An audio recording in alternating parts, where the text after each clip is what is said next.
témoignage d'un ex-sataniste numéro 11. Ce témoignage est la 11e partie d'une série de 13 numéros.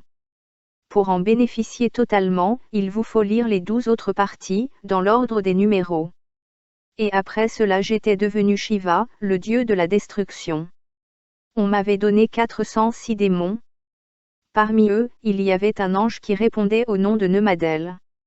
Il est parmi les anges qui avaient été précipités avec Lucifer du ciel. Maintenant je travaillais pour le diable. En tant qu'humain, je vivais dans ce monde 2 jours par semaine. Mais les autres jours, je vivais chez le diable. En plus du squelette que j'avais dans mon corps, on m'avait donné un deuxième et le diable m'avait appris comment combattre les églises, comment plonger les églises dans le sommeil spirituel ou l'apostasie, comment compter les semaines de Daniel et comment préparer le retour de Jésus. Le retour de Jésus. Ici j'ouvre une petite parenthèse, le Seigneur Jésus revient bientôt. Nous sommes dans une période qu'on appelle le temps de la grâce. La mort du Seigneur Jésus s'est passée à la fin de la 69e semaine de Daniel. Quand la 69e semaine prend fin, on entre directement dans la 70e semaine. Mais au lieu d'entrer dans cette semaine-là, il y a eu un mystère que le diable ne connaît pas. Ce mystère-là, c'est une pause. À cette chronologie hebdomadaire de Daniel, il y a une pause. Pourquoi cette pause-là ? C'est pour permettre à toutes les nations qui ne connaissaient pas la bonne nouvelle, de la connaître. C'est ce temps-ci, le temps de la grâce. Et la Bible dit, la fin interviendra lorsque la bonne nouvelle sera prêchée partout. Or aujourd'hui, quand vous voyez bien, même les nations qui étaient hostiles à l'Évangile acceptent Jésus et l'Évangile est prêché partout. Quand vous allez en Inde, vous trouvez des chrétiens indiens. Si vous allez même en Irak, vous trouverez des chrétiens irakiens, et même au Japon il y a des chrétiens. C'est donc une preuve que l'Évangile a déjà atteint toutes les nations et que nous sommes maintenant à la fin du temps de la grâce. En plus nous voyons déjà les signes que le Seigneur Jésus avait donnés, et même les 2 acteurs principaux de l'eschatologie sont déjà là. Nous avons l'Empire romain païen et le culte lévitique, le sacerdoce lévitique. Parce que Jésus était accusé par les Juifs, mais tué par les Romains. Pour qu'on entre donc dans la 70e semaine, il faut que ces 2 acteurs réapparaissent. Or l'Empire romain est déjà là, avec ce qu'on appelle l'Union européenne. Il y a une monnaie unique qu'on appelle euro. Il y a une armée, une constitution, on cherche même déjà le président de l'UE. Et quand vous voyez aujourd'hui la guerre israélo-palestinienne, on se dispute la bande de Gaza afin de démolir la mosquée pour rebâtir le temple de Jérusalem. Or l'Antéchrist ira dans le temple pour se faire passer pour Dieu. Lui, c'est le capitaine Samanelli. Pendant que je continuais avec le diable, il nous avait même donné les caractéristiques de ces églises. Ici au Congo, il y a 69 églises du diable. Toutes les églises qui acceptent l'œcuménisme sont déjà dans la main de Satan. Il ne faut jamais assister à des cultes œcuméniques parce que c'est satanique. Après cela j'ai continué à servir le diable. Le diable m'avait donné l'autorisation de parler directement avec lui sans passer par des intermédiaires. Et il m'avait donné l'autorisation de participer à toutes les réunions des grands satanistes du monde entier au fond de l'océan Atlantique. Je faisais tout cela et j'étais devenu le représentant du 3e degré dans le mystère de l'air. Toutefois, quand j'étais rentré, je n'étais plus un homme normal, j'étais 50% humain 50% démon. Et étant dans ce monde-ci, je me disais en moi-même, je vais mourir le 6 janvier 2006, mais lorsque je mourrai, on va m'enterrer et on va même m'oublier. Ainsi pour qu'on ne m'oublie pas, avant de mourir, il me faudra avoir un enfant. Or en moi il y avait déjà un serpent dans mon bras gauche et ce serpent avait comme mission de tuer toute femme ou fille qui pouvait coucher avec moi, parce que j'étais mariée dans le monde des ténèbres. Les femmes qui couchent avec des prêtres. Le prêtre qui m'avait initié à la magie sainte m'avait donné un mouchoir de couleur rouge et m'avait dit, si tu couches avec une femme, ayant ce mouchoir sur toi, elle ne mourra pas, mais toute sa vie, elle ne se mariera jamais. Regardez ces femmes ou ces filles qui sortent avec les prêtres, elles ne se marient pas. continues avec l'impudicité, un jour tu tomberas sur un sataniste qui a un mouchoir, et il te condamnera au célibat. Mais si tu reviens à Jésus, et que tu confesses et abandonnes ton impudicité, Jésus est capable de changer tes malédictions en bénédictions. J'avais donc trouvé une fille. Je sortais avec elle et à chaque fois, j'avais ce mouchoir-là. Cette fille-là me connaissait, elle connaissait mon état spirituel, elle savait que j'étais sataniste. À Likasi, ce que je faisais dans le satanisme n'était pas un secret. Ma famille le savait, mes frères et sœurs le savaient, mes amis et même la fille en question le savaient. Mais elle était attirée par l'argent que je lui donnais. C'est triste. J'avais pris une statue de Marie Margou que je lui avais donnée. Je lui avais dit, chaque fois que tu veux dormir, tu dois la mettre sous ton oreiller et c'est ce qu'il s'était passé. Sans le savoir, elle était déjà dans les mains de Lucifer. Je sortais alors avec elle jusqu'au jour où elle est venue me voir pour me dire qu'elle a eu un retard. J'étais très content. Je m'étais dit, maintenant il y a quand même une femme qui est enceinte de mon enfant, quand je vais mourir, on se souviendra de moi grâce à l'enfant qui naîtra. Et puis je lui ai donné de l'argent et elle était partie. J'étais à Likasi, et je suis allé à Kakanga pour chercher le minerai. À Kakanga, j'avais fait 2 semaines et ma main droite a commencé à pourrir. Ma main droite avait entièrement pourri. Après cela, j'avais quitté Kakanga et j'étais rentré à Likasi. J'étais allé dans tous les centres de santé, les dispensaires, les hôpitaux, etc. Malgré le fait qu'on m'avait administré des antibiotiques, la situation de ma main ne faisait que s'empirer. Tout le monde voyait ma main qui était en train de pourrir et qui laissait couler un liquide. Ce liquide ressemblait à un mélange d'eau avec la poudre qu'on trouve dans les piles. Alors comme j'avais cherché la guérison en vain, j'avais pris la décision d'invoquer les démons. J'étais allé une nuit dans la cour de récréation de l'école laïque. Quand j'y étais, j'avais fait des incantations et on m'avait répondu. On m'avait dit, c'est ta femme Hélène qui est responsable de ta main qui est en train de pourrir. Elle est fâchée contre toi, parce que tu as engrossé une fille chez les humains. Si tu veux que ta main guérisse, tu dois accepter que cette fille et le bébé qu'elle porte, meurent. Ce n'est qu'après cela qu'on pourra réparer ta main, sinon on va la couper. Et séance tenante, je devais donner une réponse. Et subitement, j'avais dit, s'il faut couper ma main, coupez-la, mais cette fille restera en vie. Le frère décrit brièvement ce qu'il s'était passé quand on l'avait invité dans le monde de cimetière. Il poursuit et dit, il ne faut avoir pitié ni du diable, ni des sorciers, parce qu'eux aussi, quand ils volent nos bénédictions, ils n'ont pas pitié de nous. Je devais d'abord mourir en 2006 et plus tard on a même changé de date et l'a ramené au 6 janvier 2005. Mais bien-aimé, je suis encore en vie, après le délai qui m'était imposé, le diable est un menteur, il est le père du mensonge. Si le diable vous menace, si les sorciers vous menacent, vous devez leur résister au nom de Jésus. La Bible dit, résistez au diable et il fuira loin de vous.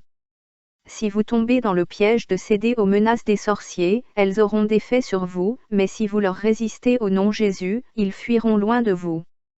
C'est cela le principe. Et après cela j'étais rentré. En 2002, cette fille-là avait donné naissance à une petite fille, elle s'appelle Laetitia et se trouve à Likasi. Pendant que j'étais avec cette fille, je continuais à servir le diable et je savais que j'allais mourir en 2005. Et vers la fin de l'année 2002, je m'étais dit, dans le monde des ténèbres, j'ai beaucoup d'argent et lorsque je mourrai, l'avenir de ma fille ne sera pas assuré. Notre Dieu donne à tout le monde la chance de se convertir, et même aux sorciers. Pendant que j'avais toutes ces idées, le diable n'était pas au courant, Satan ne savait pas ce qui se passait dans mes pensées. Et je me disais, il faut faire un transfert de mon argent pour qu'après ma mort, l'avenir de ma fille soit assuré. J'étais donc allé présenter ma requête au diable. Et il m'avait dit, ce n'est pas grave, pour cela, tu me donneras seulement 2 personnes et ce sont ces 2 personnes qui feront ce transfert. Pour moi qui tuais beaucoup de personnes, sacrifier 2 personnes ne devait être qu'un jeu d'enfant. Il m'a ensuite dit, tu dois signer avec ton sang. Et j'avais signé.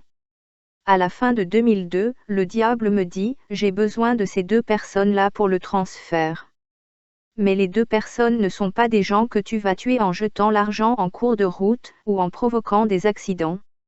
Les 2 personnes que je demande doivent être tirées de ta famille, non pas de ta famille élargie, mais de ta famille restreinte. Et il me donne un délai et me dit, la fin c'est le 5 février 2003. Si tu ne réalises pas cela, dans ce délai-là, c'est toi-même qui vas mourir. Et lorsque tu mourras, tu ne viendras plus à mes côtés. Tu iras dans le séjour des morts, dans le monde astral. Voyez-vous comment le diable change. Malgré tout ce que j'avais fait pour lui. Lui qui m'avait demandé de l'appeler papa. Vous voyez ce papa-là? Un papa pas sérieux? Maintenant il me fallait choisir parmi mes frères et sœurs et mes parents, 2 personnes.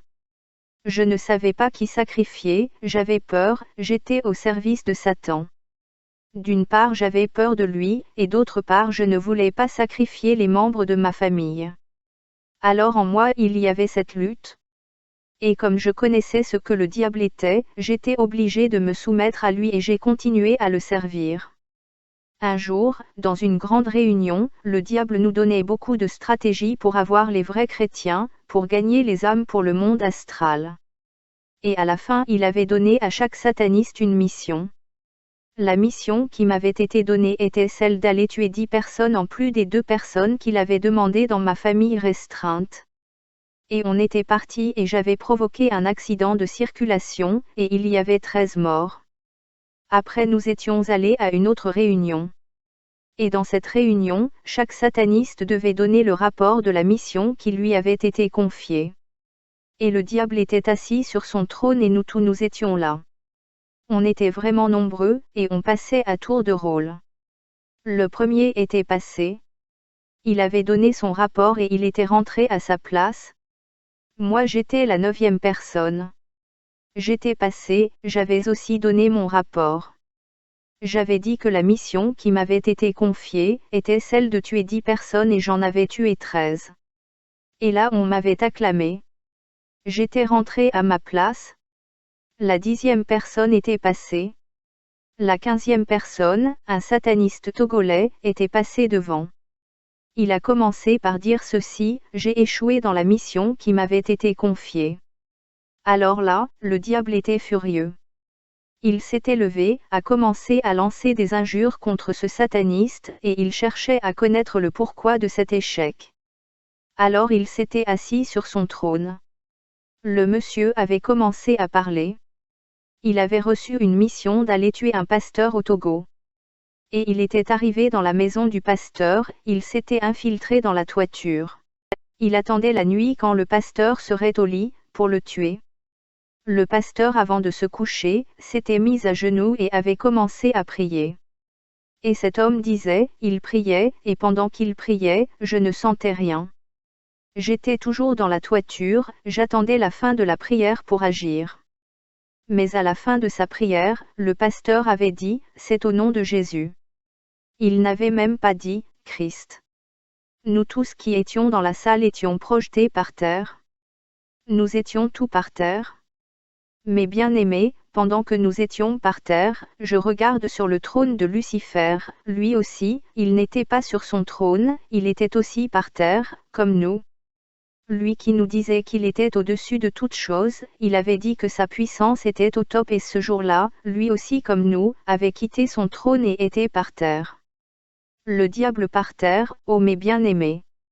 La Bible dit, devant le nom de Jésus, tout genou doit fléchir. Même le diable doit fléchir ses genoux devant le roi des rois. Parce que Jésus le roi des rois a reçu un nom qui est au-dessus de tous les noms et devant ce nom tout genou doit fléchir, toute langue doit confesser que Jésus est Seigneur. Le diable je l'avais vu par terre. Moi j'avais vu de mes propres yeux Lucifer par terre. Et après il s'était relevé et avait commencé à injurier le monsieur. Celui qui avait cité ce nom, on l'avait pris, on est allé le tuer. Un conseil gratuit, si tu es sorcier, et qu'on t'envoie dans une mission pour tuer un chrétien, si tu échoues, sache que c'est la grâce de Dieu. Si tu échoues, ne rentre pas dans votre camp pour donner le rapport, on va te tuer. Si tu échoues, va vite à l'église confesser ce que tu fais, on va prier pour toi, tu seras délivré comme moi. Et dès que le diable s'est relevé, il nous a dit, ne vous en faites pas pour cet incident, bientôt je vais régner dans ce monde, je vais vous donner des postes importants. Sachez que je vais détrôner ce faiblard de son trône, ce faiblard qui s'appelle je ne sais quoi, je vais le détrôner. Et quand il disait ça, on l'avait acclamé, pourtant nous venions tous de tomber. J'avais un délai qu'on m'avait imposé. Et quand j'étais de retour à Lycasie, je m'étais dit, quand nous étions là, on a juste cité le nom, il n'était pas là physiquement, on a cité son nom et nous tous, nous étions par terre. Donc celui-ci qui m'impose ce délai, il y a quand même quelqu'un qui le dépasse. Alors qu'est-ce que je vais faire? Comme il m'a imposé ce délai, je vais me rendre là où on cite ce nom-là. Je vais me rendre là-bas et le délai qu'il m'a imposé sera annulé, parce que ce n'est pas lui qui est au top. Et c'est de cette façon-là que j'ai commencé à me rendre dans les églises pour chercher la délivrance, parce que j'avais reconnu que le maître que je servais était inférieur à un autre maître qui est Jésus-Christ. Le diable m'avait imposé un délai, et je devais mourir selon son délai. Ainsi je suis allé à l'église. J'ai trouvé la délivrance, le délai que le diable m'avait imposé était tombé. Je n'étais pas mort en 2005. Et aujourd'hui, je suis toujours en vie. Ma délivrance a pris une année, du 3 février 2003 jusqu'au 3 février 2004, à l'hôpital. Je suis allé dans 23 églises. Ma famille m'avait rejeté. Au début, je vous ai dit, il faut prendre le risque de dire la vérité. J'avais dit la vérité dans ma famille et à cause de cela on m'avait chassé. On m'avait abandonné mais Jésus ne m'a pas abandonné. Ce n'était pas facile pour le diable de me lâcher. Avec tous les secrets que je connaissais, avec toute la formation que j'avais reçue de lui, il m'avait formé pour combattre les chrétiens, pour détruire, saboter l'œuvre de Dieu. Il m'avait donné beaucoup de stratégies et beaucoup de techniques. Quand je cherchais à donner ma vie au Seigneur Jésus, le diable sachant très bien que si je suis délivré et que je commence à dévoiler ses secrets, beaucoup d'enfants de Dieu seront affermis et beaucoup de gens seront délivrés, m'a tellement combattu. Il est très facile de faire le pacte avec le diable, mais très difficile de se séparer de lui. J'aimerais insister sur un point. Si tu as besoin de l'intervention du Seigneur Jésus, tu dois prendre le risque de dire la vérité. Si tu dis la vérité, tu peux être haï partout, ta famille peut te rejeter, tes amis peuvent t'abandonner, mais Jésus ne t'abandonnera pas.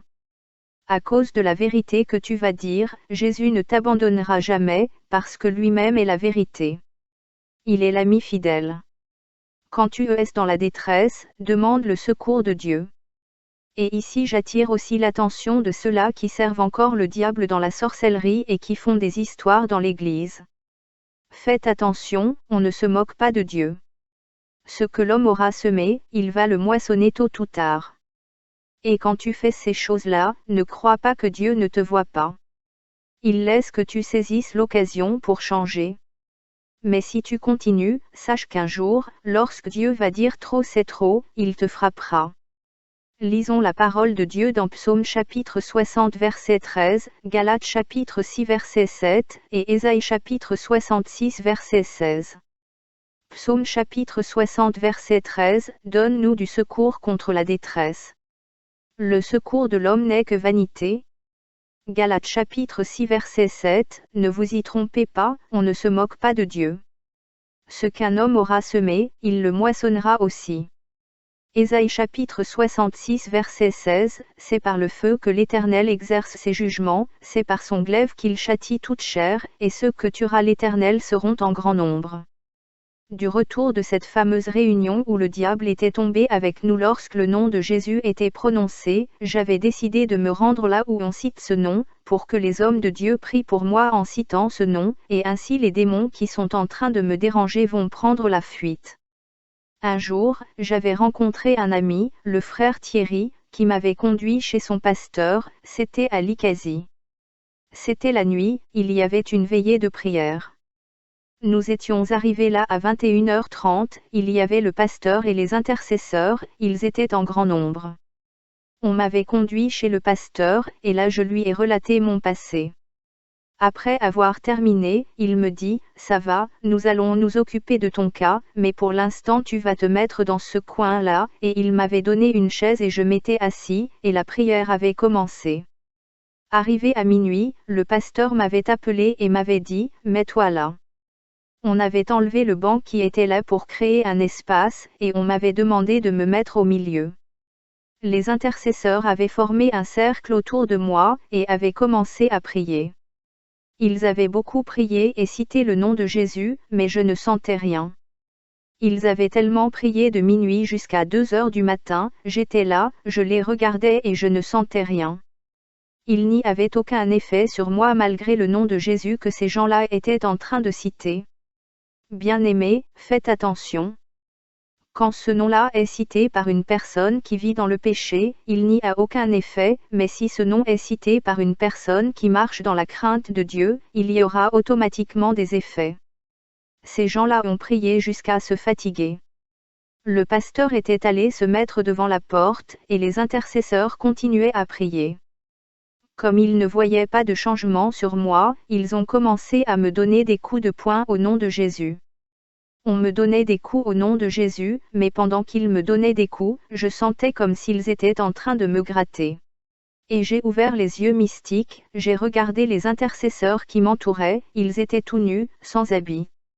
Si tu ne marches pas dans la crainte de Dieu, si tu n'as pas une vie de sanctification, ne t'hasarde pas de chasser les démons, sinon tu vas faire honte au nom de Jésus. Quand ces gens-là me frappaient, j'étais énervé et m'étais dit en moi-même, le fait de venir ici et dévoiler tous mes secrets, c'est une trahison vis-à-vis du diable. Alors comme il n'y a rien, lorsque je vais rentrer chez moi, il va sérieusement me frapper. Mais avant que je sois frappé, il faut que je commence d'abord par frapper ces gens-ci. Alors j'ai commencé à leur donner des coups. Ce n'était même pas de coups sérieux. Je poussais seulement ces gens et ils tombaient sur des bancs, et les bancs se cassaient. Après je suis sorti de l'église. Quand j'étais arrivé chez moi, les esprits méchants m'attendaient déjà. Et là, on m'avait sérieusement tabassé. On m'avait frappé et je saignais par les narines, la bouche, même les oreilles. Et le lendemain matin, je m'étais dit, je dois encore chercher d'autres serviteurs malgré qu'on m'ait frappé. J'étais allé voir un autre serviteur. Vous savez bien aimé, si tu as besoin d'être délivré, c'est toi-même qui dois manifester en premier la volonté d'être délivré. Il ne faut pas qu'on te force. On m'avait frappé la nuit, mais le lendemain j'étais encore chez un autre serviteur. Il y avait un frère qui m'avait conduit sur l'avenue Sankuru. J'arrive là, il y a un pasteur qui avait un nom à la suite duquel on ajoutait Fire. Alors quand j'étais entré, c'était un mercredi. Cette église avait comme toiture une bâche. Comme mur c'était des nattes qu'on avait placées. Il y avait beaucoup de gens, j'étais entré, j'avais vu le pasteur, j'avais causé avec lui, il me dit, ça va, il n'y a pas de problème. Va te mettre là au fond sur une banquette. J'étais allé là, et je m'étais assis. Il a commencé à prêcher. Après la prédication, il devait maintenant conduire la prière. Il a demandé à ce que tout le monde se tienne debout. Quand tout le monde était debout, le pasteur a commencé la prière. Il avait donné un sujet de prière et les fidèles étaient plongés dans la prière et il était en train de circuler. Il arrive au fond là où j'étais, se tient devant moi et me dit, « Frère, je viens de voir un blanc derrière toi. » J'ai dit, « Ah bon, derrière moi, il y a un blanc. » Comme c'est toi qui as vu ce blanc, tu peux l'enlever de là, tu peux le faire sortir. Bien-aimé, il y a des farceurs, surtout ceux-là qui travaillent pour leur poche et pour leur ventre, ce sont des farceurs et ils sont vraiment nombreux. Ce sont ces gens-là qui rendent même les sorciers incrédules. Un sorcier qui rentre dans l'église et arrive même à envoûter les pasteurs, comment est-ce qu'il peut donner sa vie au Seigneur Jésus? Si tu n'as pas été appelé par le Seigneur Jésus, tu dois seulement te mettre dans les pourtours comme tous les autres. On t'enseigne et au moment opportun, si vraiment le Seigneur t'a appelé, il va aussi t'équiper. Notre Dieu quand il donne la vision, il donne aussi la provision. Alors il était là et subitement, il a commencé à parler en langue. Quand je le regardais, je voyais plutôt un homme sans habit. Et il cherchait à me tenir. J'ai juste fait un geste avec ma main, je l'ai simplement touché sans le pousser, et il a été projeté et est allé tomber sur les fidèles. Et quand il était tombé sur ses fidèles, la prière avait pris fin, et les intercesseurs ont commencé à déplacer les banquettes. Il y avait un espace vide et ces gens-là continuaient à prier pendant que le pasteur était à terre. Ils avaient aussi commis la même bêtise, ils ont commencé à me donner des coups au nom de Jésus. Et quand j'ai commencé à les pousser, ils sautaient et sortaient avec les nattes, et à la fin quand je quittais ce lieu-là, il n'y avait plus que la toiture. Toutes les nattes n'étaient plus là. Que la grâce du Seigneur Jésus-Christ soit avec vous. Amen. Restez branchés sur cette chaîne s'il te plaît pour ne pas rater les prochains posts. Surtout n'oublie pas de vous abonner et activer la cloche s'il vous plaît. Que Dieu vous bénisse au nom du Seigneur Jésus-Christ.